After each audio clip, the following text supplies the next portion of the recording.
La voix de Tatiana lutte contre l'inversion de valeurs, l'intelligence au service de la nation. Na pesibino mbote bandeko balandi.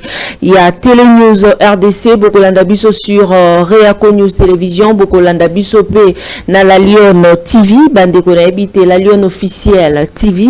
Na ebi que vous allez baiki boso boetando kena ngonga e pote to sombitinya makanisi na mambi me matali ekolo ya biso République démocratique du Congo ba sujet ezali mbaike na mambi me matali politiki na mboka na biso République démocratique du Congo ngumba Kinshasa pe ko ninga na makasi awa CP koto UDPS tokolobela yango mokolo mwalelo to occupé Patrick Muyaya à répondre par rapport ya ndenge ba kendeki ko encercler ndako ya Moïse Katumbi Chapwe loko nini ko bangisa bango balobi te bo mbilinga ezalate par rapport ya mayoto uti koyoka te président Félix Tshisekedi du cour constitutionnel et confirmé ye lokola te yende moto azali penza moto azwaki 73% wana ya solo basusu balobi te 73%.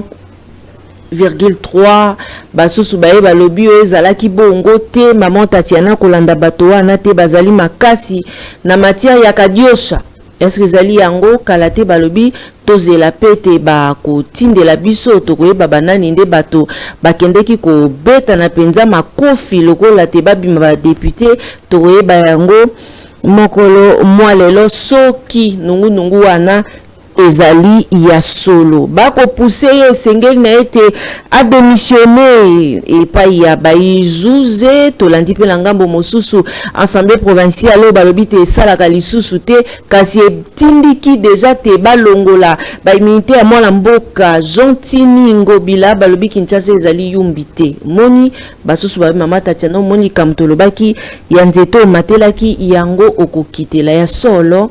Naibsaki bino bomesana chaque semaine maman Tatiana tokobanda koyambela kabino ba invité oyo bino boko senga biso na plateau na biso ya Télénews mokolo ya lelo na uzala ngai mokote toko présenter émission ya lelo na mwana mboka ndeko Charlie Chango yepe azali awa na maman Tatiana ndeko Charlie mbote na yo. Mbote maman Tatiana mbote na bono mokolo na biso restez scotché parce que lelo ko bima awa zala na mwa mai pembeni zala na mwa mungu pembeni parce que ce que yo estoma nzamba sunga restez scotché. Merci beaucoup ndeko Charlie to koko bakasi awa et comme ngonga to présenter pour na bino mobianga mi ya émission ya lelo bandeko balandi ye azali nani moko ya bayi ye pe azalaki moko ya bayi ba candidat ba ope batia ki penza mbilinga na ngambo ya changu kuna basilisi moyente tricherie ko bima wapi pe mopandisango Paulette Kimuntu pona bao bolinga kae ya kati babenga kae ya popo yende azali invité la biso mokolo ya lelo maman Paulette mbote na yo. Mbote mingi maman Tatiana mbote mingi ndeko Charlie esengo mingi ya kozala lisusu awa puisque za oeza biso on est dans le pain on est voilà. C'est notre maison être journaliste on le sera toujours hein. Donc esengo mingi ya kozala lisusu awa. Maman DG ya la Lyon TV yende azali invité na biso mokolo ya lelo déjà to komona mbilinga ezali awa epai ya biso na ngumba Kinshasa po toza na ngumba Kinshasa lokola moko ya bayo pe bo salaka analyse ya mambi me matali politique po te sengeli to souligner yango malamu te ozali journaliste politique obandi ko evre na esika wana uto mokolo ya lelo te to pe sanza to pe mbula ya lelo te obandi yango kala. Est-ce que maman Paulette aussi s'entarapé aux à l'aise hein na pona yo ya journaliste? En tout cas nazalaka à l'aise vraiment à l'aise parce que nga en tout cas nzambe alobela pesa nga ba réponse na ba questionnement na nga eutaka partout soki naza na moi questionnement moko boko mona kaka na kotanga eloko moko et pesinga réponse na questionnement na nga neti lelo na tangi et pa ya Floride Zonto to na pesi mbote mingi alobi atoza yo moko. Mais ce qu'on a raison, tikala na raison na yo. Alobi réfère-toi à Noé. Noé a zoe bisabatu. Nzamba ko beti sambula mokili eko limwa batu balingaki kondima ete. mais tango ba moni que mbule bandi konoka noé asi à côté à kangi boîte mati ba comme koya ko beta porte, c'était trop tard. Donc même si tu es seul, mais quand tu es seul, tu es droite dans tes convictions. Zo exemple analytique à la ferme dans tes convictions. Donc voilà, je suis tel que je suis. Ceux qui n'ont eu moi doute, tout le monde a une réponse par rapport à questionnement. Pour questionnement, on a aussi un ami Tunaki. Mais il y a une réponse exactement les lots et pas Floride Zanto, on a pessimé. Tu peux essayer de me prendre sangue si tu as un biso. Ndeko Charlie. Ok. Maman Paulette, Madame la DG, Maman honorable. Parce que la psycho, tout bien honorable, Madame la DG, journaliste et tout. Paulette qui monte tout. C'est simplement les titres, ce n'est rien. Les titres, c'est rien. C'est la personnalité qui compte. Les titres, c'est rien. Et ça, le Congolais et tout les Kamingue. On a émission de mouton. Moi, les titres ne me disent rien. Je suis Paulette Kimuntu Kimpiop, ça s'arrête là. Appelez-moi la lionne, j'aime bien. Appelez-moi Pekaka. Les titres là, c'est pas moi. J'en ai pas besoin. Okay. Lobby CENI et Cour constitutionnelle a publié, a confirmé ma ponami à Tata Mokonzi, Félix Antoine Tshisekedi. Nangap Nabino, Bozaki pour un candidat. Bon, mon avis, on a surprise, pour certains qui n'ont déjà que bon, déjà, ça déjà réalisé. Non-événement. Moi d'ailleurs, je ne l'ai pas tweeté. C'est un non-événement. Pour moi, c'est un non-événement parce que c'est quelque chose qui est déjà connu, qui était déjà prévisible. Quand quelque chose est déjà prévisible, c'est un non-événement. Pour moi, c'est même pas une info, c'est même pas... C'était vraiment ce qu'on appelle en journalisme un non-événement. C'est un non-événement pour moi. Je ne vois même pas pourquoi je vais passer mon temps à en parler. Donc c'est un non-événement pour moi. Non-événement, pourquoi? Parce que c'était prévisible, papa. Depuis des mois et des mois, on savait que ça allait se passer comme ça. On est des analystes. Tout n'a Patrick Local, assis à Loba, qui a un Kalaba. Tout le monde va analyser, que Souka, Wana. Et Souki Wana. Pourquoi Moïse Katumbi a boy ko Kenina ko sala ba recours? Tout le monde le savait que Souka Wana. Théodongo, il y a ses poumonnés pendant combien d'heures? Ceux qui 3 heures, ceux qui 4 heures, Azol le baba français. Pour moi, j'ai vu ça comme un bel exercice. Hein, pour Tolinga Koyoka, moi, le poto Koye Kola Mwanda, Nazaï Kolandeka Pona Yoka argument. Mais elle a fait ma PC réponse. On le savait déjà. Donc pour moi, c'est un non-événement. La vie continue, avançons. Mais quand même, la vie continue. On n'a pas senti, on a tout le monde, docteur Mukwege, après qu'on continue, qu'on confirme, a félicité Félix Antoine Tshisekedi, mais Nangambo Nabino. Mukwege a félicité? Oui. En tout cas, je ne pense pas. Ouais, on a tweeté, il y a Stani et Steve Wemby. En tout cas, namoni félicitations en soi, mais namoni kakandenga lobaki que peuple a lobby yé a sali par naïe, mais félicitations na yo quitté. Na évité ce totangi deux tweets différents, mais Moukou Galobi lui a fait sa part, a sali par naïe, c'est maintenant au peuple né. Alors, ce qui peuple, le peuple n'a des dirigeants que Oyazako mérité. Donc, à Katiki Nyoso n'est pas un peuple. Alors, Binga la sali par Nangalaye, Boponingate.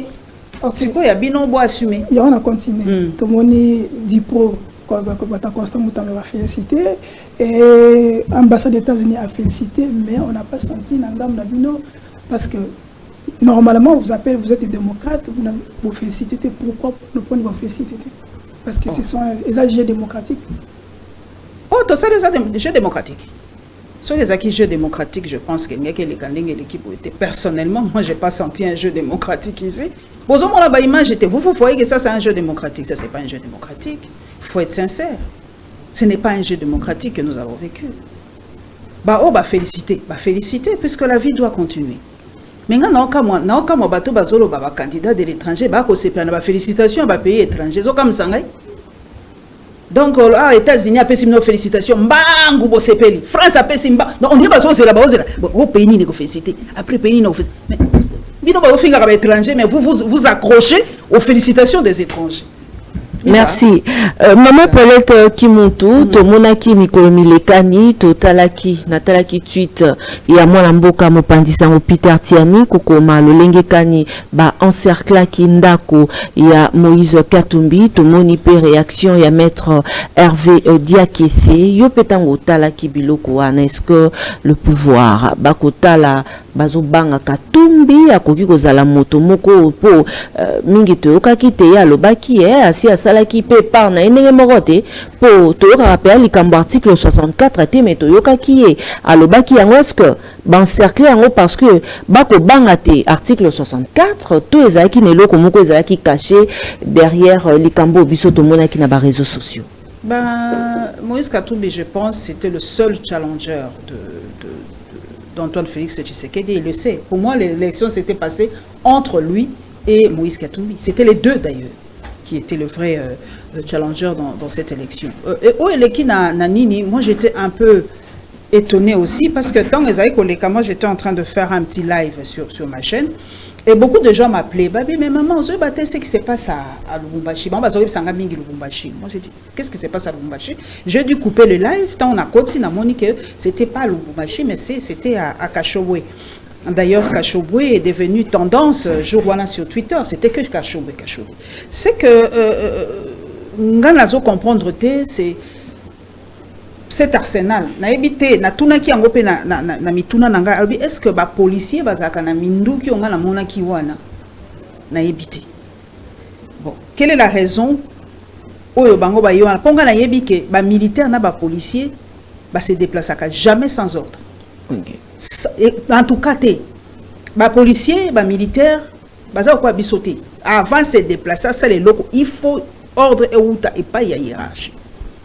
Ba se déplacer ki wana nani apesa ki ordre ba yoka ki di solo nini na yebité mais ba yé ba pekisi abima tala image oyonga et marqué nga c'était flegme ya Katumbi azaki donc azo so na bango zo mona ki azo tuna bon qu'est-ce qui se passe qu'est-ce qu'il y a qu'est-ce qui se passe azate ke muto akiti ya tomboki peut-être ceux qui azaki na moi attitude moko un peu agressive, on ne sait pas ce qui se serait passé parce que soldats za camarade noté soldats sont ningisi ka pa beti pe mbala. Il y a des soldats comme ça. Je ne sais pas ce qui s'était passé, ce qui a gardé qui calme n'a été. Mais je crois qu'après quelques temps, je crois que la situation s'était décomptée. Tomoni Kiaboula, gouverneur, a l'obligé donc tout le monde s'est désisté. Ni Kiaboula, ni le ministre de l'Intérieur, ni le ministre de la Défense. Maman Balali na résidence nae na Kashobwe.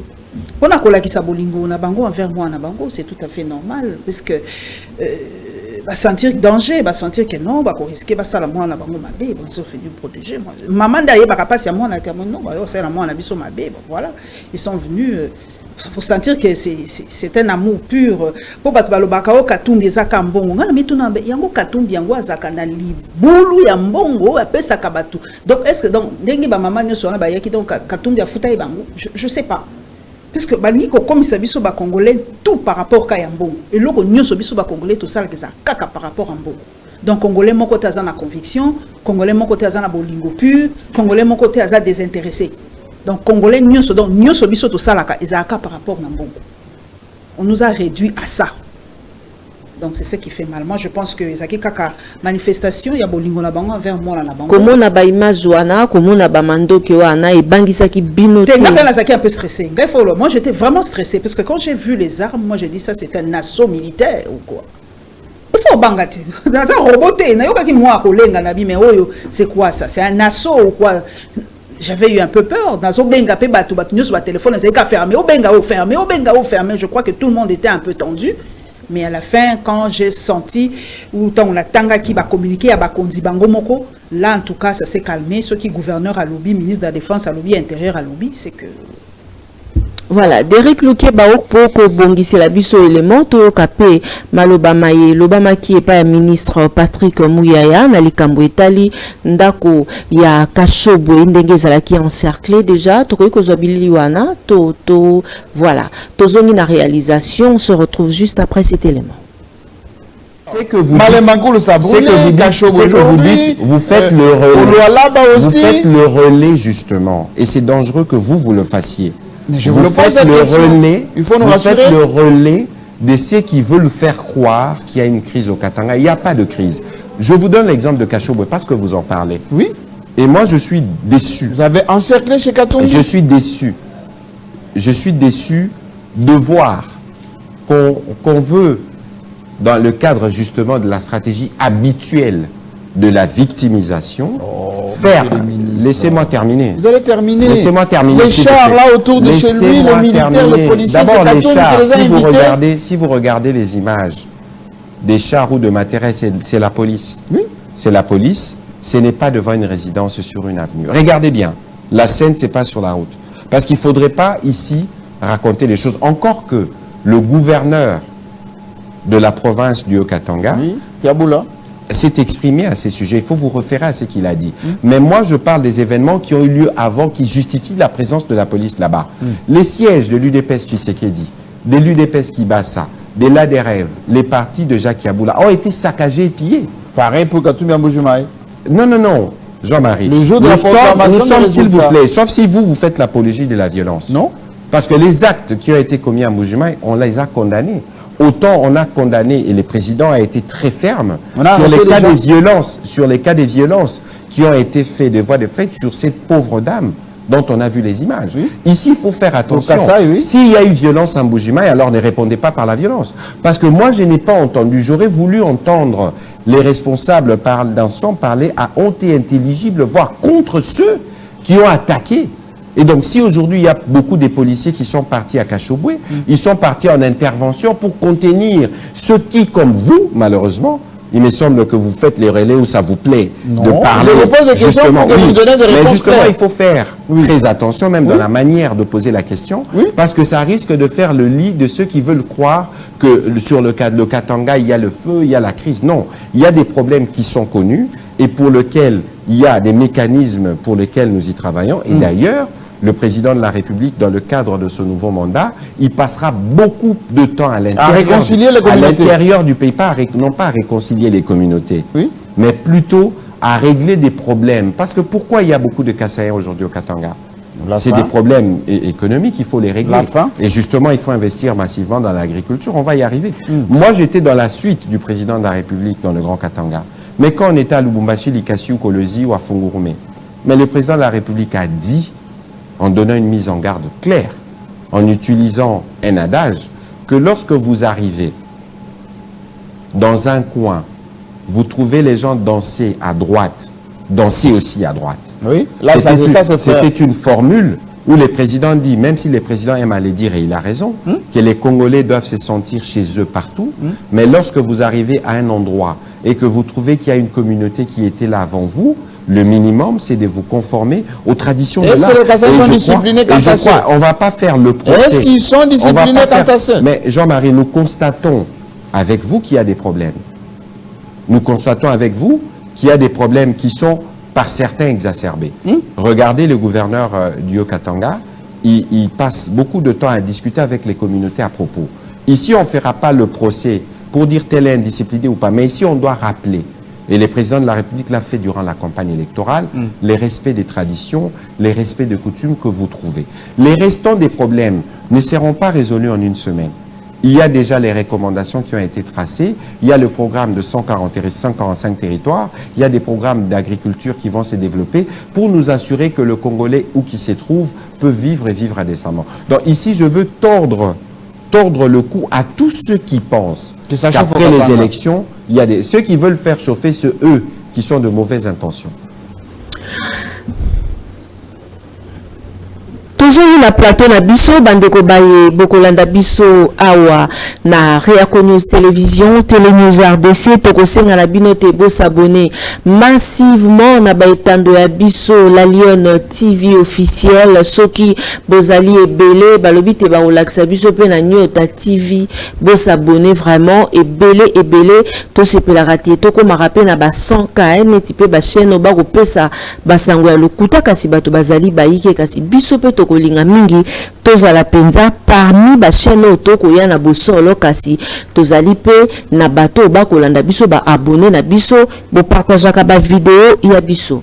Maman Paulette Kimuntu tozonge pa ya yo maloba omboka yo basusu batali vidéo e balobi ba sentir penza lokola te un homme d'état nde akoloba mais basusu balobi bayoki lokola neti militant nde akoloba yo lobi nini? Maman Tatiana, on parle trop du Katanga. La Boïté, ça fait partie de la République démocratique du Congo.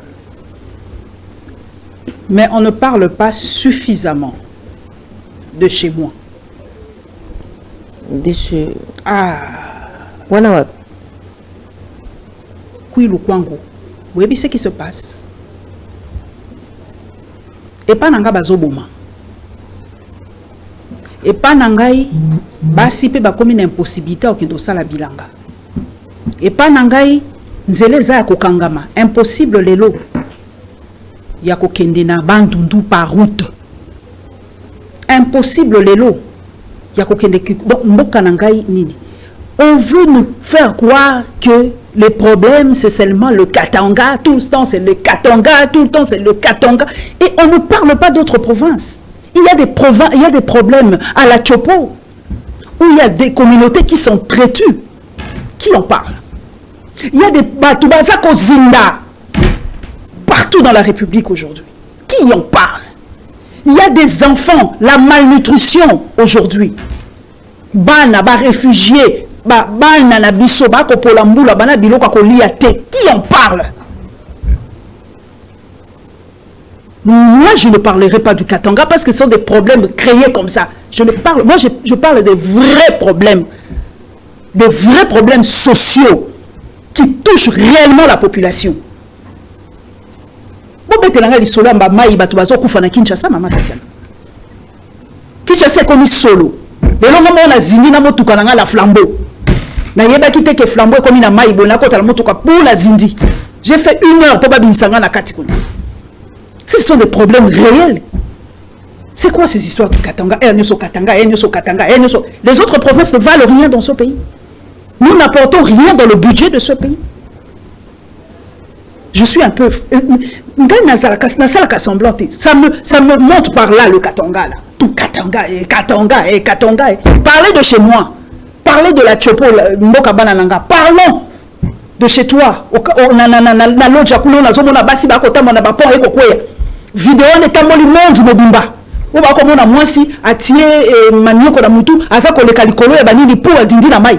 Ça ce sont des problèmes sociaux réels. Arrêtez-moi avec le cas. Moi ni ne bani banga ko distraire biso. Baza ko distraire biso tellement que tokolo babilo komoko boy. Mais pour to bosana réellement pas sina biso. Maman Tatiana on a des problèmes sérieux. Mai ezotonda la bandako. Courant réalité, mboka comme solo. Conjonctivite zongi, salité zongi, ba maladie aussi là qui est zongi. Le Katanga, ils vont régler ça. Ça me concerne absolument pas. Moi, on dirait, entre bango, pas régler en go, mais pas régler dans le makamou normal. Vous voyez que ba kidnapper les zongi? Makas. Ba kidnapper les zongi. Ça, ce sont des problèmes réels. Moi, ce sont les problèmes politico-politiciens entre eux. Ça me regarde absolument pas, Maman Tatiana. On nous a induit en erreur. Je ne suis pas là-dedans. Moi, je suis dans ce qui me touche dans ma vie de tous les jours, dans la pop de tous les jours. Oh, on a Italinga pour tout Katanga. Italinga te non répondre en petit. Ça, c'est de la distraction. Oui, mais c'est la distraction, mais il y a l'actualité. On doit quand même commenter parce que l'analyse d'ailleurs permet. Papa Charlie, les États-Unis, balobaka, 5e amendement. Donc, 5e amendement, il y a droit, il y a qu'à répondre. Il y a droit, il y a ok. Voilà. Ok, il y a droit, il y a qu'à répondre. Sur le Katanga, j'en parle pas. Ok, il y a droit, il y a qu'à répondre parce que vous allez inviter, on doit te mettre aussi à l'aise. Voilà. L'appel à côté, parce que je trouve que ça, c'est perdre mon temps. On a d'autres problèmes réels où il faut te résoudre maintenant. Où est le gouvernement maintenant? Makambuzo les cas toujours sentir présence gouvernementale. 300 morts. 300 morts.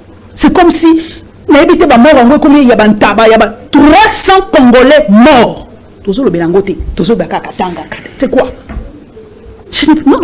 Voilà, j'ai dit non. Va résoudre en gros entre bango, va résoudre les problèmes la biso sociaux, il y a psycho. Et là, on dit ngito lobela. Ouais, nous c'est ça la politique politicienne. Il ne faut pas qu'on nous distrait encore. 5 ans la distraction nga lingi ngo soute. To côté psycho na ponami. To comme ma place on a parce que ça fait une actualité. Pour tous anango, to côté psycho na ponami. To landi seni awti ko sala ko invalider certains candidats pas députés, pas invalider bango kasi ningongo belé etombwami parce que il paraîtrait na liste on va publier et ça kana ba kombo mususu o batu ba bamoni ba vidéo bamoni ba audio batangi bangote batebe babiki c'est comme si ça maman compte à rendre on devine au papa yango parce que batebe babiki il paraît que yo pende dans la deuxième liste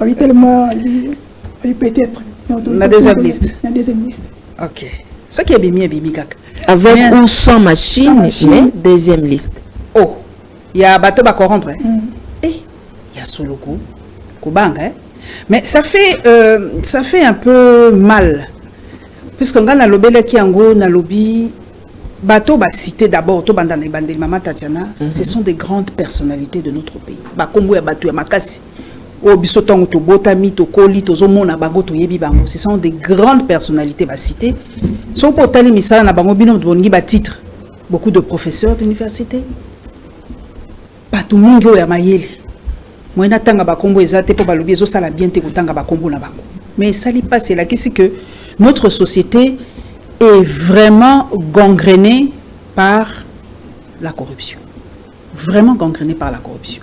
Et quand la corruption gangrène d'une société, ça le quoi cancer. Donc, ce n'est pas bon. Et ça n'est pas si parce que moi j'ai été sur le terrain, pour l'être au sali campagne, tous eu 0 voix, mais ma conscience est tranquille. Je suis descendu sur le terrain. Na sali on a koka ko sala na ba mesure nangai. Mais batumi na za mona bango sur le terrain tende konanga. Batumi bazai ko yate. Batumi sur toi. Batumi bazaki descendre sur le terrain basala kité puisque maintenant on a comprendre à mingi peut-être bazaki déjà na ba machine na bango mingi bazaki déjà na ba yeba ki façon nini ba ko salela pour gagner des voix. Vous voyez quand on voit toutes les images ngako tuna loba ki lobby naza suna posa ko publier parce que ça donne une trop mauvaise image de mon pays. Ils ont kota kaka ti lelo bazo tinda kaka lelo ko batinda nga ya chopo lisusu mais c'est quoi ces histoires? Donc, quel genre d'élection on a eu? Et ça n'est pas bien. Et ça peut-être 11. Et ça, le quoi, moi, électrochoc. C'est bien, ça, vraiment électrochoc. Que, tu sais que, honneur, biso peut-être, mais, na tanga mona ki prof sambo kolombe na koko tanga po yemoka lobaki abi soki bongi ko zwa place na ngai bozwa mais bozong selanga honneur na ngai moni que à comprendre que comment on a etikali libela entaché comme tricheur et fraudeur. Vous voyez que na unique kuna association ba professeur ba sanctionner bango. Ba longola bango comme professeur pour balobi bino ba batangi bino lokwa ba tricheur ba fraudeur bo côté ya bana lisusu nini. Boza lisusu ba exemple té. Ozomona. Donc ils a vraiment passé au eleki.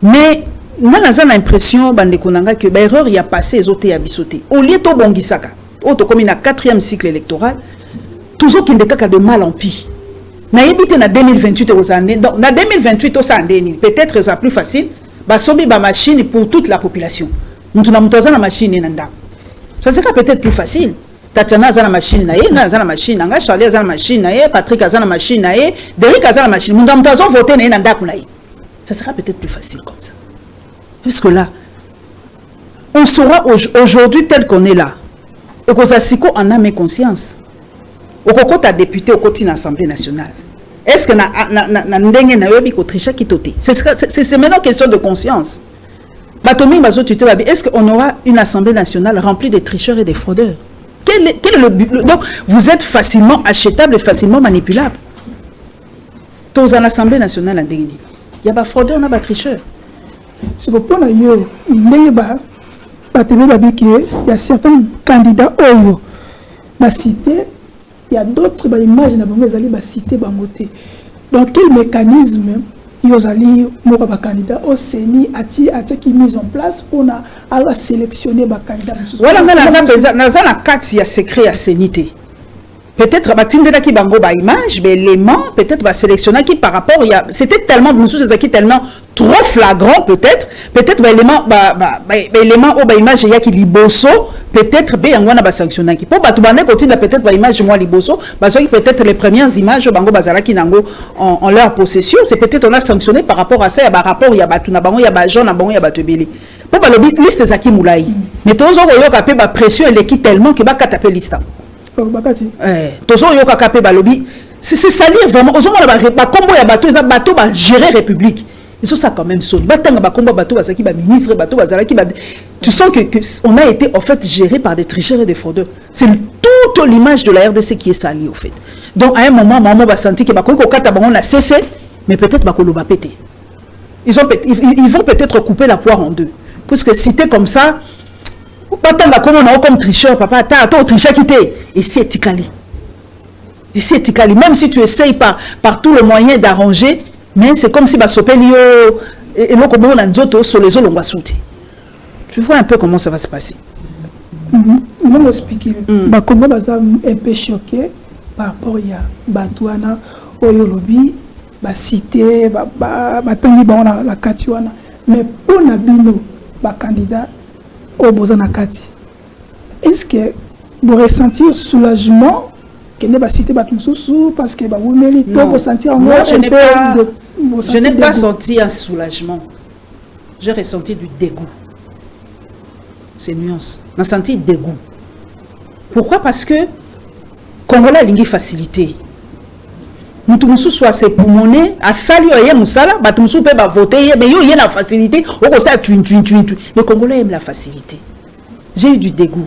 Parce qu'il y aura des gens qui seront sanctionnés ou bakobimate parce que ils ont payé ou bakofuta masumu parce que batumsu batricha qui na place na mais maman Paulette to vandika mais sika wana pa baté ezalaki na fuite ya audio moko ebimaki ya secrétaire général ya ACP wa pipa yo biso nyonso toyokaki mbilinga yango atangaki kombo ya VPM Peter atangi pe na kati wana secrétaire général ya UDPS menangambo mosusu tomoni bandeko ya ACP ba vidéo mosusu ekotambola Gentini Ngobila na hôtel de ville libanda na yango bako yembela e pa bawe wa Derika pesa biso extrait ya vidéo tozonga pour que tokota sika na mbutu ezali entre Gentini Ngobila pe UDPS soto ba UDPS to lo batata mokambia ekolo tolanda.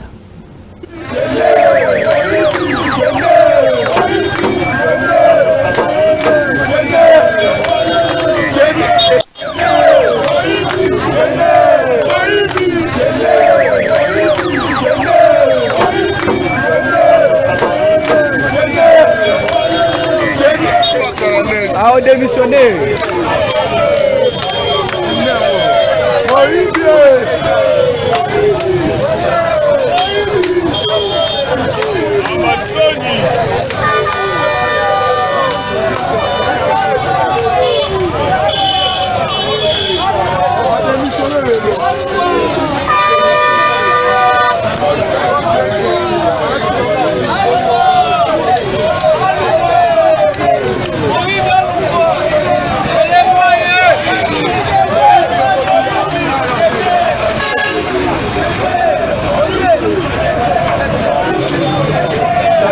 Réclame le départ de Ngobila Gentini.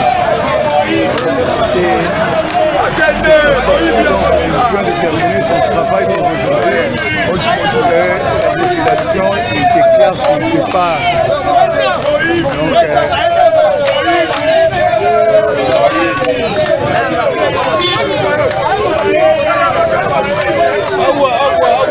Bato bazoganga départ na ya tuta bato bawololi bato balobi bato bagangi Mbaka Mobali le gouvernement Ngobicho Kulititi Mobali Jatina Mbaka Mobali yeyo Kulititi yeyo Kulititi Jatina Mbaka Mobali Mbaka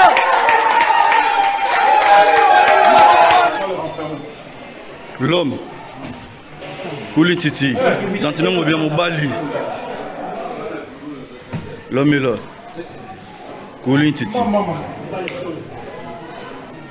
l'homme est là ça va kitoko Ngobicho Mosho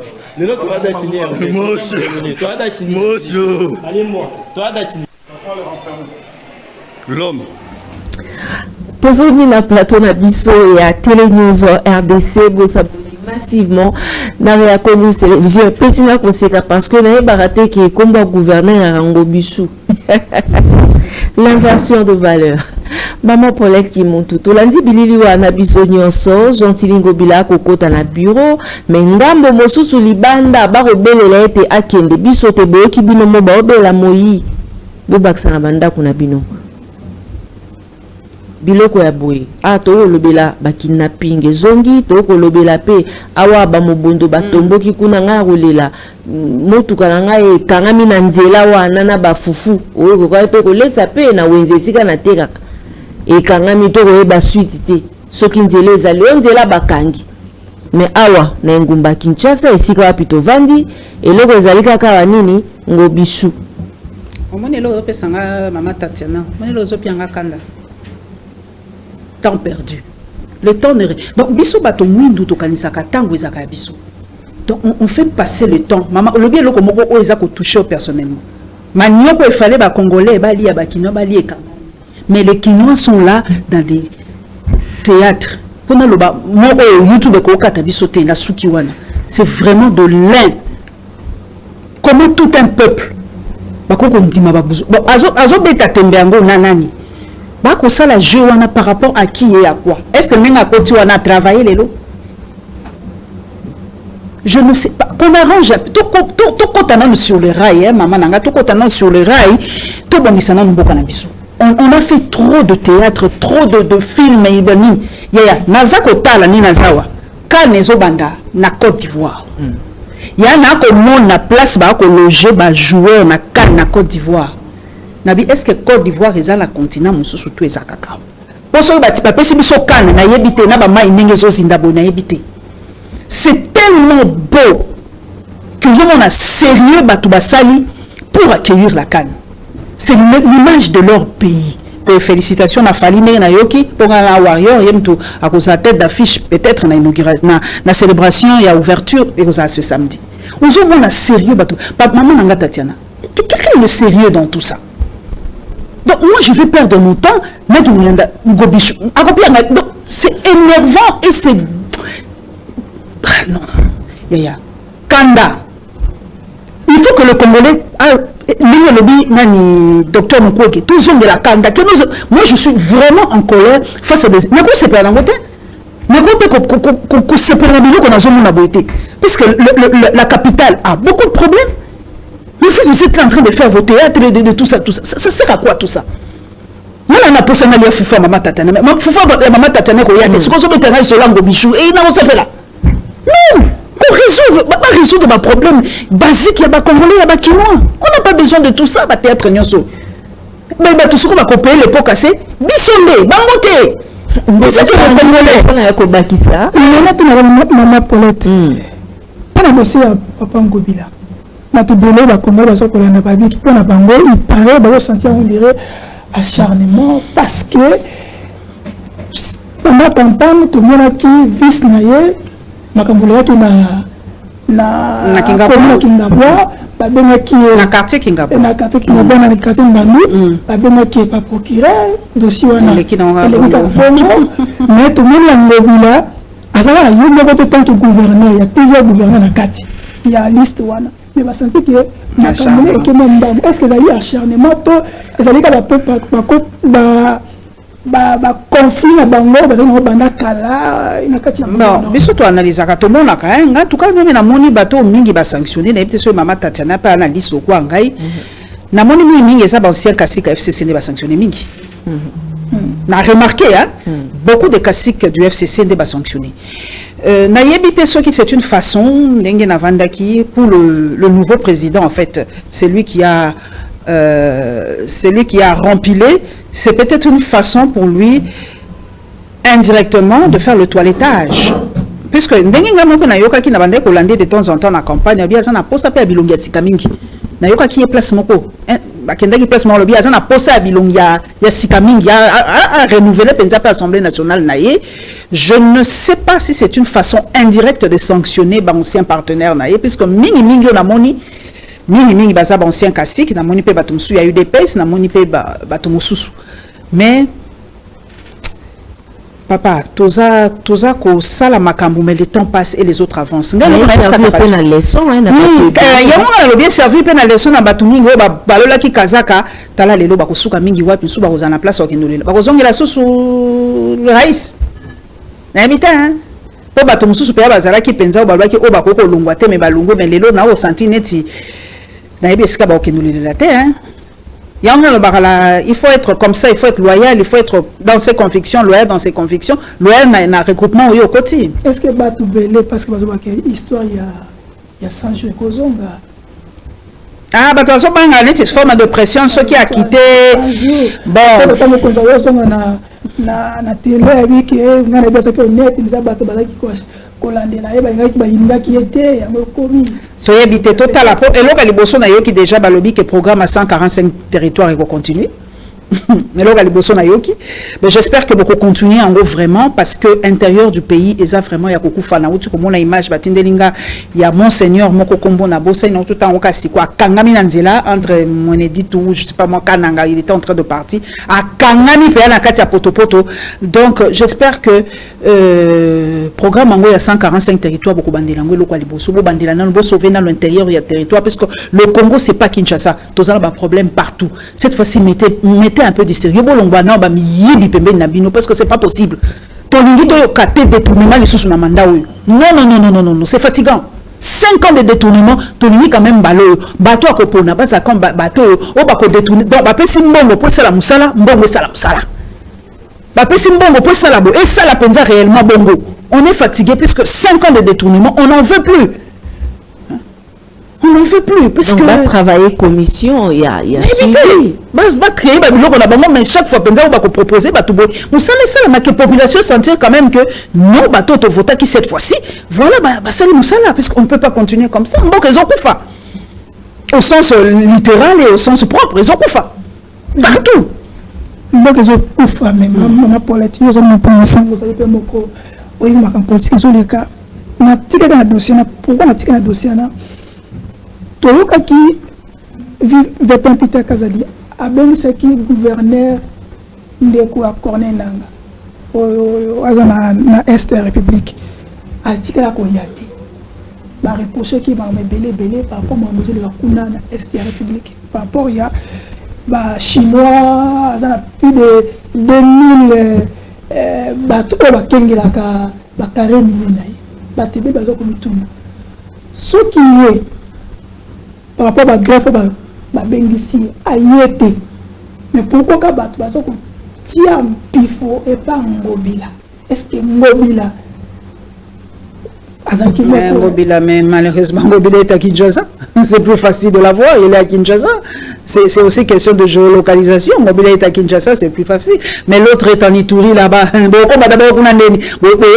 que aujourd'hui il y a la compagnie de transport Mama Tatiana na habité so yebi pour d'une ville à une autre faut le Kaparwanda ou par Ouganda yebi c'est difficile aujourd'hui d'aller d'une ville à une autre na Kinshasa en RDC surtout na Est kuna il faut le Canada pays mususu c'est plus facile mais ngobila est à Kinshasa c'est plus facile mais yekuna na Ituri o comme na Ituri avion zate o comme na Ituri on est Yobzala. Comment on a les tours on a ndeni. Quand vous dites l'absence de l'État. Tous on a moins il y a locomotion te pendant comme Ituri. À cause de prétexte dans l'avion commandé. Mais c'est un avion zate. C'est notre monde ba place où on dirait la RDCT. Yo ebisi ya mayete o landele siko kuna nini. Ngazala mashana mate. Ma belle mobile ou malchance ou bonheur là c'est d'être à Kinshasa c'est plus facile mais imagine à Ituri toi la moyen de comment à Ituri té pour ça né yango na mobile l'état il faut ça là partout l'état faut ça là partout tous ça la moyen de locomotion au tinda pe mutu pas au comité tout mais les ninga aboy ko ya wana bazaki pe na capacité le quoi boy ko ya ba kokipe ko zo ba tupe ba kena na Ituri bazwe ba comme Ituri yande le va pour ça que moi ba doit suspendre to bande ba ata ba suspendre yende ko ngai akokoma wate mutu mususu pa zana incapacité peut o wata ko koma mais ya ko lungwa kuna te c'est ça notre malheur on n'a pas de moyen de locomotion chance na yango na ko ya pété pour raison de trouver kazana moyen de locomotion ko ya kinte exact Très bien. Merci beaucoup, Charlie Chango. Une dernière question pour Toko Kenda. Iko Kelo Kendo na suka pour Toko na sujet ya suka. Maman Paulette Kimuntu soki ba ibisiote hein ndenge nini pour na yo zaliko évaluer projet oyo epesamaki awa Kinshasa zéro trou. Suzamba projet et belé pesamaki entre autres sites kakipe mambo Kinshasa zéro trou ezalaki lancé na date il y a le 10 mai 2021 et pas il y a Premier ministre Jean-Michel Samalou Konde Pote ba contribuer na likambo etali éradication il y a ba embouteillage pe ba bouchon na engumba Kinshasa awa epai ya biso ya mingi na capitale congolaise ndenge bango ba bisaki biso kasi lelo yo soki tolobite totuna yo évaluation 0 sur 10 même moins de 0. Mais promenez-vous seulement dans la vie de Kinshasa aujourd'hui. Regardez comment les... Mais derrière l'image, il y a Rivière Itaga. Regarde, Rivière Itaga en plein centre-ville. Et ça n'a maille. Kingaboa, n'en parlons même pas. Il y a des quartiers sous eau aujourd'hui. C'est vrai, non, partout, inondation, partout, changement climatique, partout, bamboula. C'est bien vrai, Maman Tatiana. Mais la bamboka misusu, l'État n'a pas agi rapidement. Ce que à la minute, bah commis déjà pour ça en sorte que bah sauver population, bah évacuer population, bah sauver, bah drainer, bah maï, bah ça tout le monde a un prototype, bah vendre dans un prototype. En France aussi il pleut, en Afrique du Sud aussi il y a des inondations. Mais au monde rendu bah ça pour que et l'eau qu'on est parce que ce qui est oumeli et comme à la source il y a pas maladie. Maman quand elle est tagawa. Na auto le canapé moko même so ba bouteille on dirait na yebité ba bouteille ya plastique et ça donc et vendre likolo ya c'est incroyable.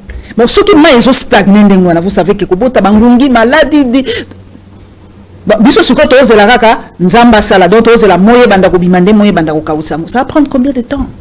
Il y a des gens qui ont quitté banda kuna bango ba kei ba ça en place ola la té et ça va prendre combien de temps? C'est aléatoire, ça peut prendre 1 mois, 2 mois pour moi, yango qui t'a tout habité. Mais protéger les acquis, hein. Ça bon, ceux qui yango consolident les acquis, bon, toi consolider les acquis, yango, pour bah, ça biso pe sous Kabila, Zalaka Bongo, sous Joseph Kabila, sous Mzé, sous Joseph Kassavou, ou Zalaka Bongo. Donc, ceux il faut tout consolider Kabaki, yango, ceux qui mboule beti mboula et comme la biso li kambu. Donc, personnellement, il faut aussi mais c'est pas possible, on est dans un pays tropical. Bato bilanga lokwa mama Tatiana ba na besoin de beta po bilanga la bangwe kola. Mbule zelo ko monga malamu. Ezelo kwa mabeta. Matondo mingi maman Paulette, matondo mingi mwana mboka Charlie Chango toko kenda iko kelo kendo na suka sujet na biso eye toko kanga na yango émission alelu ezali mandat d'arrêt oyo tiamaki contre ndeko moko maman Tatiana wana azali gourou d'une secte pour avoir pris en mariage une mineure pour Teba Kongomani Baïke Balobite procureur et pas yaye à retenir eloko moko oyo bati yango na charge ya Pierre Kassongo oyo azali gourou de l'église primitive infraction yaye de viol d'enfants. Otalibilili tomoni biso nyonso Derek akoti la biso en serre toko landisa malobo ya biso na sepote toko kimba iko kelo kendo na suka tango talibilili wana lokola maman choqué makasi parce que non tala mwana wana on était moi j'ai des filles dans ce tala mwana wana ngabi mwana yo n'a pas plus de 18 ans elle doit être en dessous de cet âge là. Rien que n'avoir. Mais n'a évité, hein, les lots n'a évité, mais ceux qui ont eu moins d'informations, mon souci, elle a plus que ça, n'a évité. Mais en regardant façon d'ailleurs, on est une gamine, ça c'est une gamine, c'est vraiment une gamine. Et puis, n'habita, tata mukolobo,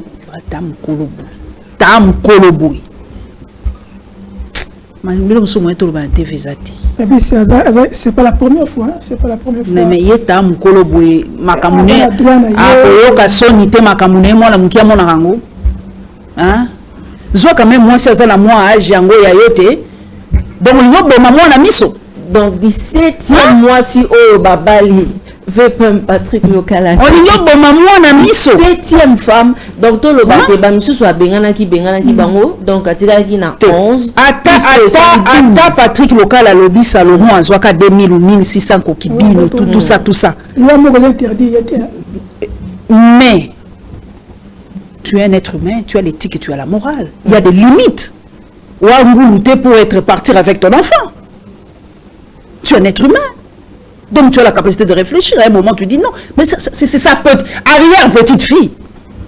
Rien qu'à voir la tête de cet enfant. Donc, à Kobomamou, on a mis ça. J'espère qu'il va Kobomamou. Donc, tu es l'innocence d'une gamine qui aurait pu avoir une vie. Bon, plus endoctrinée que les gens qui sont dans les églises de ces sectes-là, il n'y a pas maman. Maman, t'as le baboui. Baza endoctriné la façon. Et ça, ma parent, il paraît. Et ça, honneur, hein. Pour mes parents, on peut savoir la bango. Eh, ça honneur et pas la bango. Moi, les gens, ils ont ça comme mini dans le secteur. Natal a documentaire, mini avec l'église, mini au moins le bango de lobby et ça la marabongo. Donc, ils ont honneur que nous t'arrivons soit à ça la tato. Un vraiment. Na yebite soki bana na yemoko ya basi akopesa ka bango la batata mikolobo.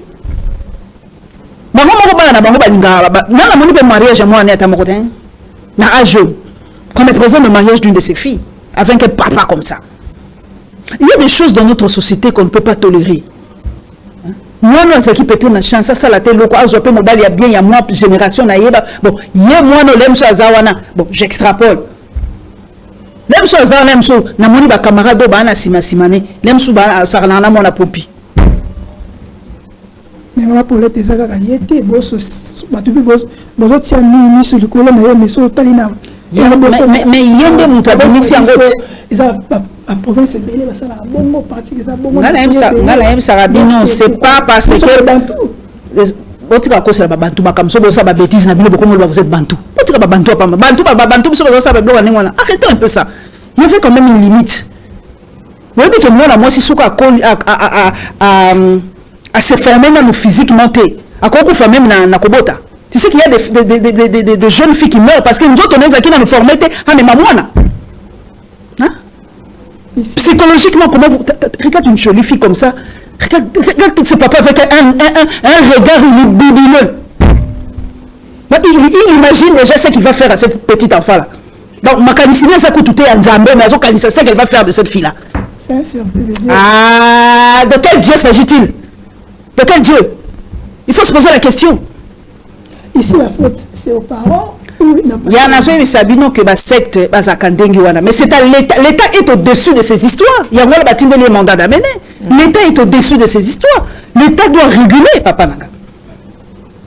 L'État doit réguler parce que. Ça a mis des années à 70 ans. Mais oh, il y a une crise cardiaque. Ah, mais la pilule, on a blété. La benga ngoni ni suba pilule, on a blété. Na bosani komuna. Amela ngote. Oh, il y a quoi faire le cola, il y a une crise cardiaque. Ce même sur toute la Babylone, on a mis la zone là. Parce que c'est pas normal. Un papa de 70 ans. Avec une petite. C'est sa petite fille. C'est même pas sa fille, c'est sa petite fille. Comment les femmes doivent être choquées, doivent être. Mais dans le moment entre dans le monde, trouver normal. Moi, je trouve pas ça normal. Je suis choquée. Dans le bas qui en repère, tout quand Gabi, oh, non. C'est vraiment un type à coffrer, à coffrer vraiment. Mais je sais que les partisans n'ont pas adeptes, n'ont pas comment normal. Ok. On pour la toi qui n'est pas normal, tu n'as pas qui n'est malembe. Nous tout le monde de comment tu tout na la question personnelle. Alors tout le monde moment pour l'aide. Ma vie te présente à Canaïe que a trop dit dans le régime actuel, surtout dans le cadre il y a eu des baisses. Et ça par rapport à la place bien, à nos éléments comme moi pas na bango à mon côté il y a trop dire pourquoi ça trop dire dans le régime en place. Et ça personnellement et là moi ça li nous sous la quand je rentre chez moi, ceux dans la courante, dans les adultes, ceux qui font la matawa, on a mutu kanange baby nanzela mai. Dans les adultes envers nani, envers premier ministre Siko et France ba nommé. Nous a dit envers nous. Ce qui lelo bazo bomba batu na mboka nanga. Nous a dit envers le premier ministre français que tout le monde a félicité. Nous a dit dur envers Bao Yanga. Oui, nous a dit envers nous. On a compris na batu te. Ils ont le sentiment, ils ont le vécu quotidien. Na kuna poto kuna tangu makwa kota ba gilet jaune ba salaka chaque semaine ba gilet jaune ba zaina balabala pour na ko réclamer ba droit na bango. Puis il faut nous a dur. Puis beaucoup vous êtes trop complaisant. Moi moko zo tunanga inga bi mais tant que ba besoin nanga basique za rempli te la zone nanga kunanga ku nzate mai zate transport za passe ba to bazo kufa na mboka nanga ba nini bana bazangi biloko ko lia tozo kende malembe vert ba pollution ba nini. On a dur envers nous. Nous avons perdu envers le régime. Tant que ça va tenter de sauter, je ne vais pas le caresser dans le sens du poil. Ce n'est pas mon rôle. Donc, et là, tu as moni, toi, tu as secte, le roi est goulou, donc nous sommes le bandio. Non, toi, tu as secte, toi, tu as un royaume, toi, tu as une république. Donc, dans la république, liberté d'expression, elle est garantie par la Constitution. On a droit qu'on l'ouba. Ce qui est le CPC, là, tu es en louba. Tu as bien gâté en louba. Nabani, Liwa, mais qui ne va pas mourir? Qui est éternel à part l'éternel lui-même? Réaction à Maman Paulette Kimuntu, pour aussi cette émission par rapport à Yandengo Bakangi chaîne, il y a Peter Tiani, Tango Kota la Sessa, à tout moment, Kotindaka, Bakanga et. C'est ça. Là, la répondait qui l'invitation à Bango. La télé m'a permis Koboya, blague. Na kende penza inde tina c'est ça quand na vandi pe. Maman, to solo la qui pe na pia ba nku. Elle a peut-être un cours. Va comprendre que nous sommes au Libanda. Les Akapeka ya soluti. Bango, faites en sorte de changer votre image dans l'opinion des gens. Puisque les gens ont une mauvaise image de vous aussi. Qu'est-ce que les gens vont penser? Quelle est la faute réelle au Peter Asali? Nazo ebate. So ils vont sanctionner mutu. Et ça capé na moi tante. Tango délai ango yebanité nazo ebate. Bakangi définitivement na yebité na tangi peut lettre ango ya suko yote. Jusqu'à nouvel ordre. Jusqu'à nouvel ordre ango. C'est quand? Est-ce que bozo bossa na kati ya perfect il y a des pères et des mères de famille bazai ko sala na kati? Hein? O bazai ko lia na moi un abango na kati. Donc cela démontre que bolingi ba son de cloche mususuté.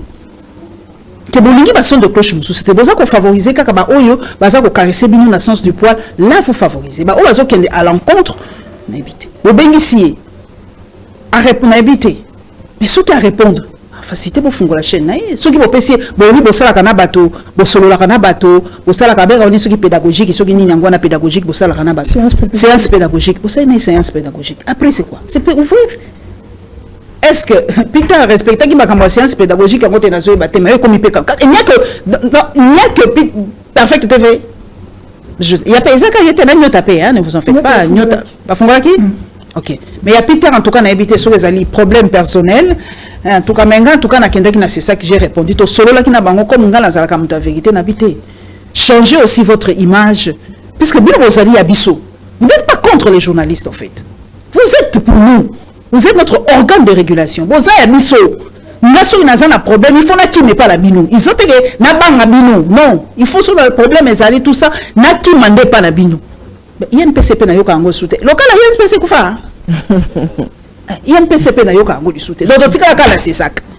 Donc ce qui problème est ça, il faut bisoto qui met pas na bino. Boba ni saka bisoté. Beaucoup mateki c'est ça qui t'est non. Il y a un PC existera. Existera. En tout cas na yoka ngo soute. Nous sommes ba carte. 2024 OK, merci beaucoup en tout cas. Moi pour la tosse c'est na biso. Tant au monde en France. Il y a 34 ans, comme Premier ministre. On a RDC aux hommes, Tata Mikolo, Bazoïba machine, Bazo Kana, Bango, Bazoïba détourner Bongo. On s'est lecture. RDC, Banam 1960, papa n'a pas échoué. To pour na yo biki na ngoma oyo faut toi raser surtout to bana makabosika Lumumba tant comme premier ministre d'habité soit na ba trentaine hein 35. Joseph Désiré était dans la trentaine aussi. Bah oh bah qui indépendance yamboka la biso ba papa la biso moi mon père dans les années nageait dans la quarantaine à l'époque. Donc ezaki ba to ba 40 tinasé de bazaki ba oh bazwaka indépendance na mboka na biso. La jeunesse aujourd'hui, il faut y moko se remettre un peu en cause aussi.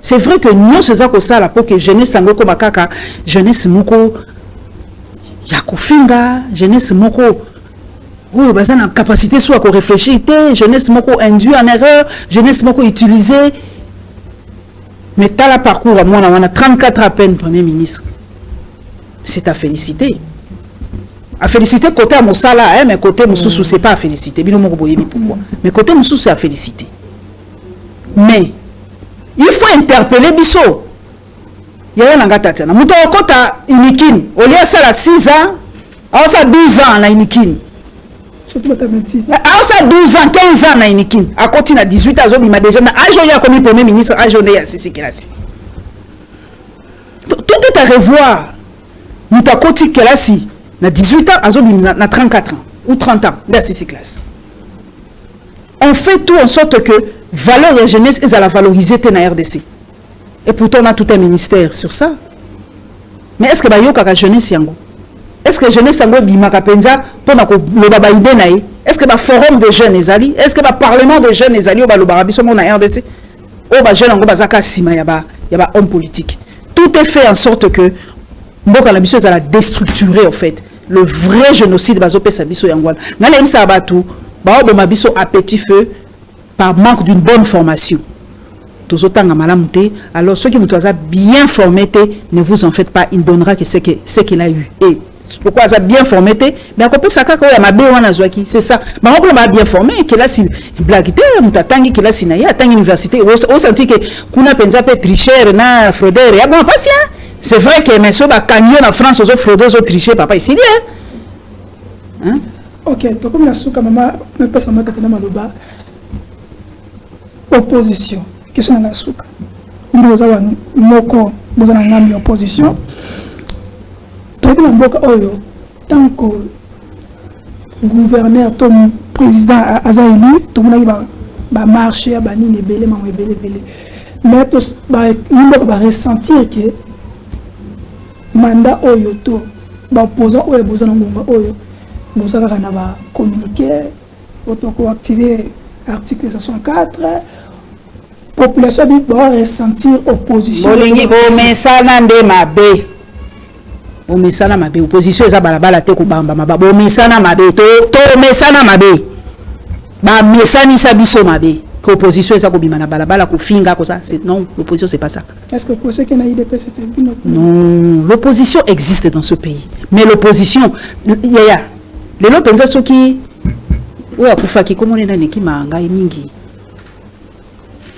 Comment il s'appelle le gars qui a été tué là sous Mamadou. Mamadou te ouais jeune ouais il dépêche. Ah Rossi. Est-ce que les lots qui Rossi à la Mouki à côté l'élection à l'élo à côté là. Ceux qui Rossi les lois tellement ça la comportement il y a batoyi dépêche à OCP là. Il a donné son sang pour un état de droit. Il a donné son sang pour l'alternance.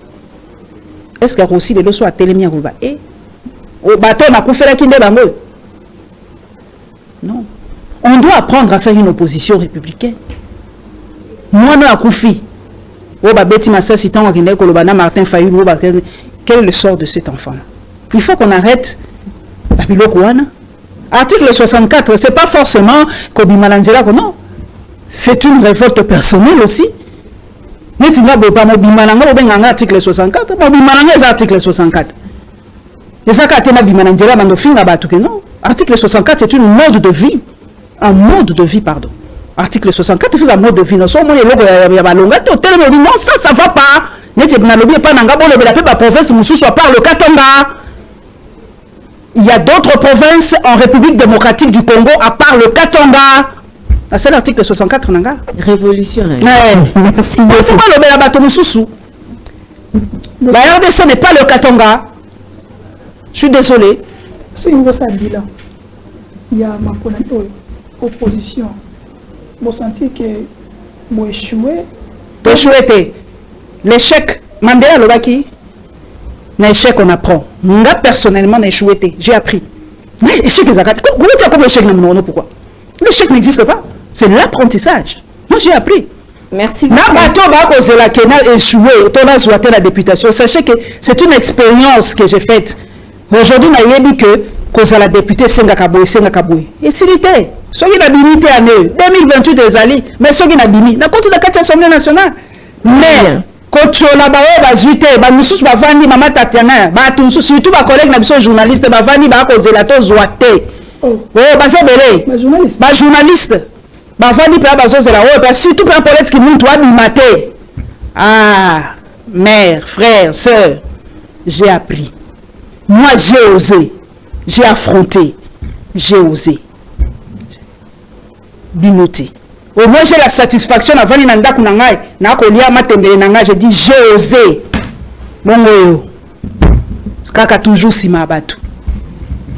Na maloba wana nde totie litono na émission na biso ya mokolo ya lelo topesa mbotama elamu na Chanty Vambanu de Bundes oyo azali kosepela moko na ye ya mbotama lelo topesi yo mbotama elamu ndenge yo ba intime babengaka yo oncle Chanty topesi yo mbotama elamu libota mobimba biso banson elongo mongongo moko totomboli pote topesa yo mbotama elamu Chanty Vambanu.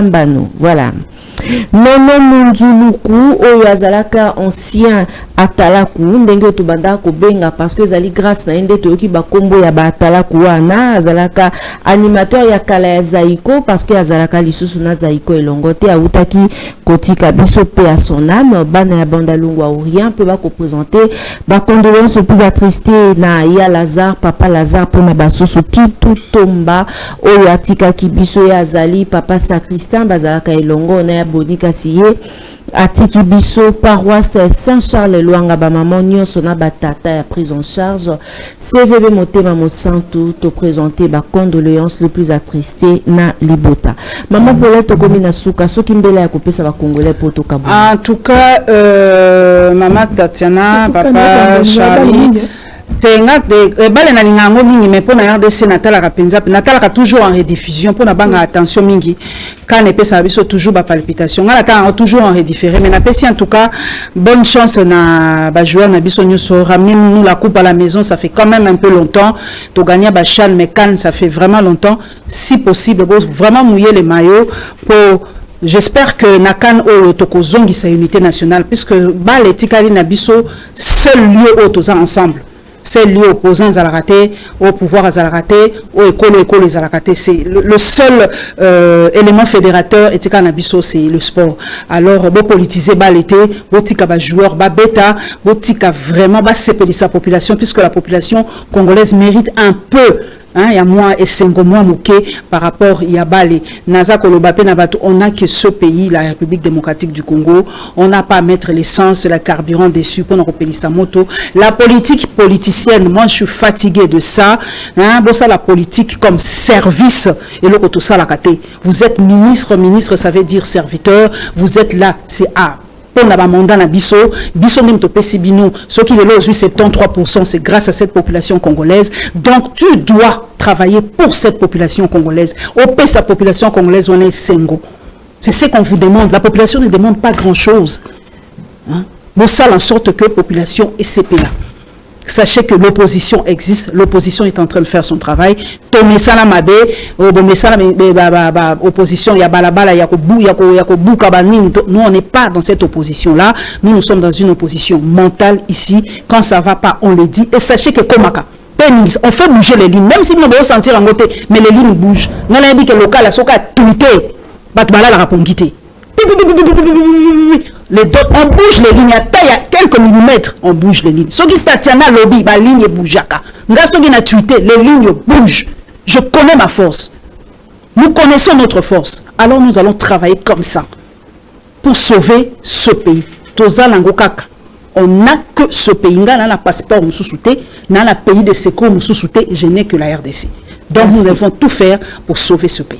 Barosolana yo nanzela singa tant mosusu pona ko encourager yo to ko lukape te bosolani ezali entre biso 085 plus 243 85 224 11 91. Là c'est mon WhatsApp perso Boroko Tabozwanga Mbalamoko. Ndeko Charlie. Merci maman Tetana. Merci à Bino Balanda Yuso. Si tu vas s'abonner à la Lyon TV officielle, hein, vous s'abonner à la Lyon TV officielle, abonnez-vous sur YouTube, abonnez-vous massivement. Naye qui est au Mama Tatiana Lobby et ça kinga moi pas si mouké, bon lobby ça la chaîne mingi. Oui, le bakape bo solo te ne bazana batu ebele. Biso bozo tika biso na se mingi. Seul support autosenga bino boko ta na chaîne na biso bo biso ba 100k. Il faut to si ça néoté sans que biso peut to comme na ba 100k. Comme ça biso place wana. Le mot que senga bino kaka bo bisi ba bo soutenir biso. Bo soutenir bangam biso peut on a besoin, il y a soutien na bino. La Lyon TV officielle, n'oubliez pas. Très bien. Charlie Sango. Merci mon honorable. Merci. Merci beaucoup. Le retour en bas qui pour Nabino, maman la DG, madame la DG, il y a la Lyon TV officielle. À 5 Nabino, te beau s'abonner massivement, bobo sanate, beau s'abonner awa na Télé News RDC, beau s'abonner na Reaco News Télévision, to comme na 100K na ko senga bino pour na ninité to kendapé. Vraiment koleka. Merci na ba partenaire Nyon sur maman Tatiana Tozaki Nabino 2023 to Koti Nabino 2024 Matondo Mingi Nabino Banso. Merci na équipe technique à Mokolo Lelo, Derek Lukeba, Jojo Komingo, ingénieur Eric Lokolepe, Michael Mikandeke Nabino Banson. Bible Narabiso, Roger Mangwanda depuis Paris, na Pesio Mbote, na maman Emiline Zemba, il y a tous pepele Ambetolo, Wanande Totier, Litono. Balobaka, l'église et la presse sont au milieu du village, mais la voix de Tatiana lutte contre l'inversion de valeurs, vous dit que l'église est le corps du Christ, Christ est vérité, alors l'église et la presse sont dans la vérité, Totondi Bino Botondi, Nangonga Ebo, Pesaki Biso, Bisika Bison, et Zoami Bino, Sokinzambe Azolite, Naipsi Bino Tebo Mesana, Bokozora Badio eye na ba poso e tozali pe basanza bo pesa bisoka mukakoswa. Tokutana bino mokolo ya lobi. Au revoir.